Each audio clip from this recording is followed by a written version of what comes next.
Tonton video ini buat persiapan Hari Buruh.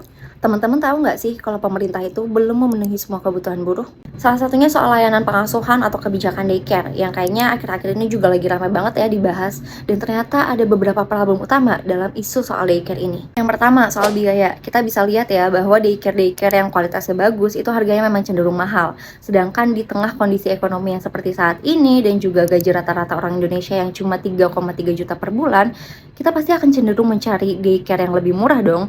Nah, masalahnya daycare dengan harga yang murah itu kualitasnya biasanya tidak terlalu bagus atau bahkan cenderung buruk. Kedua, fasilitas daycare itu masih sangat terbatas di ibu kota aja, sedangkan daerah penyangga lainnya seperti Depok, Bogor, Bekasi, dan Tangerang itu masih sangat terbatas. Problem ketiga yaitu stereotip pengasuhan yang masih dibebankan kepada perempuan saja. Dan yang keempat, belum tersedianya kebijakan yang inklusif dari pemerintah untuk mengatasi isu daycare ini. Masalahnya, jumlah penitipan anak di Indonesia itu masih sangat terbatas. Tercatat data 2025 menunjukkan bahwa ada 22,5 juta anak usia dini dan hanya tersedia sekitar 2.593 daycare saja, baik milik swasta maupun pemerintah. Artinya masih banyak sekali anak usia dini di Indonesia hingga mencapai 22 jutaan yang masih membutuhkan layanan pengasuhan. Kebutuhan kita itu besar, tetapi lagi-lagi perhatian dari negara masih sangat minim. Dan pada akhirnya isu soal daycare ini paling dialami oleh para perempuan pekerja. Hingga akhirnya banyak yang terpaksa menitipkan anaknya ke keluarga, tetangga, bahkan memilih untuk berhenti bekerja karena tidak adanya layanan pengasuhan yang aman dan terjangkau. Pemerintah harus segera menyadari bahwa kebutuhan daycare ini adalah kebutuhan penting bagi para buruh.